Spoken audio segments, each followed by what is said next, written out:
Assalamualaikum warahmatullahi wabarakatuh. Kami dari KKN IKDR kelompok 136 IAIN Kurus tahun 2020. Sebelumnya, kami ucapkan terima kasih kepada Bapak Wahibur Rahman, SE, MSI, PhD, selaku dosen pembimbing lapangan KKN IKDR kelompok 136.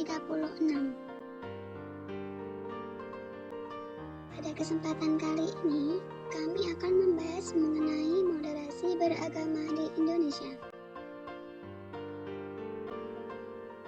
Tapi sebelumnya, apa sih itu moderasi beragama? Kata moderasi berasal dari bahasa Latin, yaitu moderatio, yang berarti kesedaran. Adapun menurut Kamus Besar Bahasa Indonesia, moderasi berarti mengenai suatu masalah.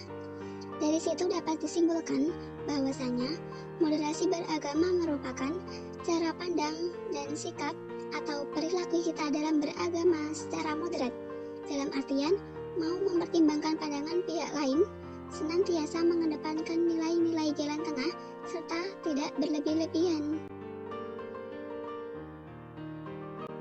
Selain itu, ada 4 indikator moderasi beragama menurut Kementerian Agama Republik Indonesia atau Kemenak RI, di mana Kemenak RI merupakan salah satu instansi pemerintah yang paling serius mengkampanyekan moderasi Islam di Indonesia. Lalu, apa saja sih indikator moderasi beragama menurut Kemenak RI? Di antaranya, yang pertama, ada komitmen kebangsaan, 2.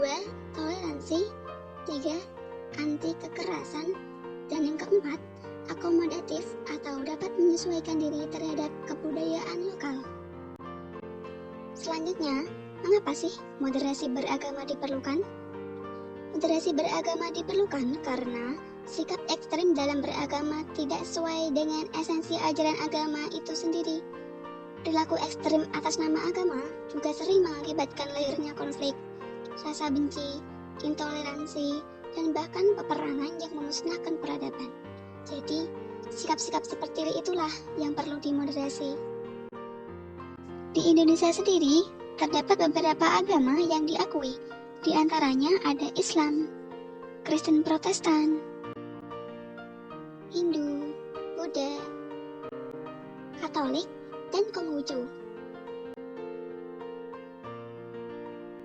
Menurut Menteri Agama, Bapak Lukman Hakim Saifuddin, moderasi di Indonesia harus terus dilakukan karena di Indonesia sendiri memegang moderasi beragama sejak dulu. Selain itu, pada dasarnya, semua agama mengajarkan moderasi.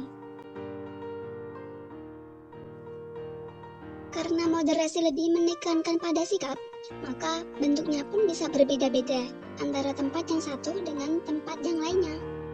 Di negara-negara yang mayoritas berpenduduk muslim, seperti di Indonesia, sikap moderasi Islam itu minimal berupa pengakuan atas keberadaan dan keberagaman pihak lain, sikap toleran, penghormatan atas perbedaan pendapat, serta tidak memaksakan kehendak.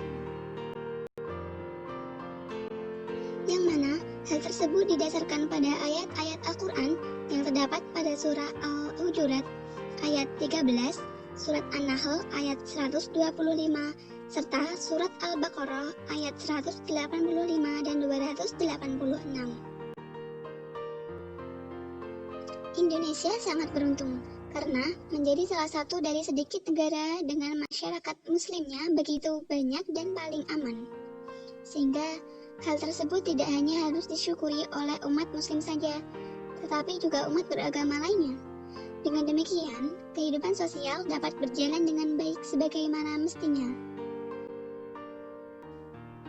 Terdapat beberapa tokoh yang berpendapat mengenai moderasi beragama.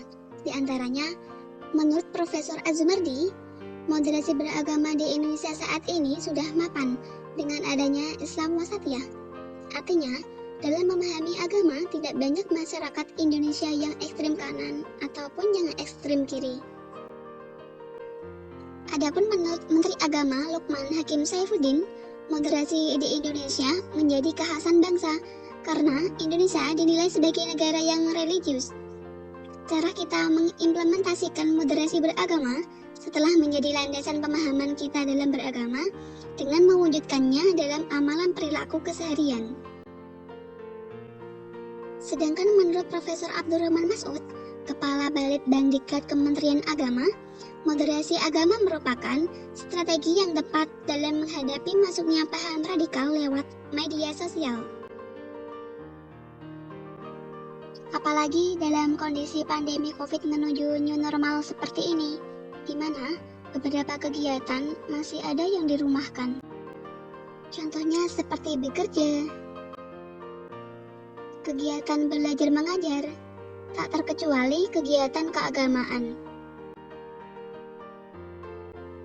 Sehingga hal ini menjadi tantangan tersendiri bagi kelompok Islam moderat untuk mampu menyajikan ilmu pengetahuan agama yang menarik serta dapat diterima berbagai kalangan. Beberapa tahun belakang ini, situs atau website Islam tengah menjadi pusat perhatian karena pemblokiran terhadap situs penggerak paham radikalisme oleh Kementerian Komunikasi dan Informasi atau Kemkominfo yang diadukan oleh Badan Nasional Penanggulangan Terorisme atau BNPT. Adapun situs atau website penggerak paham radikalisme yang telah diblokir oleh Kemkominfo diantaranya ada arrahmah.com, hidayatullah.com, azammedia.com, dan masih banyak lagi. Lalu, strategi yang bisa dilakukan dalam menghadapi masuknya paham radikal lewat media sosial diantaranya sebagai berikut. Yang pertama, memberdayakan masyarakat, kelompok agama, serta pemuka agama untuk menyelesaikan sendiri masalah kerukunan umat beragama. Yang kedua, memberikan rambu-rambu melalui regulasi dan program relevan dalam pengelolaan kerukunan umat beragama. Upaya yang bisa dilakukan untuk mendorong moderasi dan kerukunan antar umat beragama diantaranya sebagai berikut. Yang pertama, memperkuat landasan atau dasar, baik berupa aturan maupun etika bersama mengenai kerukunan internal dan antar umat beragama. Yang kedua, membangun harmoni sosial dan persatuan nasional untuk mengarahkan seluruh umat beragama supaya hidup rukun dalam bingkai teologi yang ideal untuk menciptakan kebersamaan dan sikap toleransi. Demikian penyampaian materi dari kami mengenai moderasi beragama di Indonesia. Kami mohon maaf apabila ada kesalahan dalam penyampaian materi. Semoga ilmunya bermanfaat. Sekian dari kami. Wassalamualaikum warahmatullahi wabarakatuh.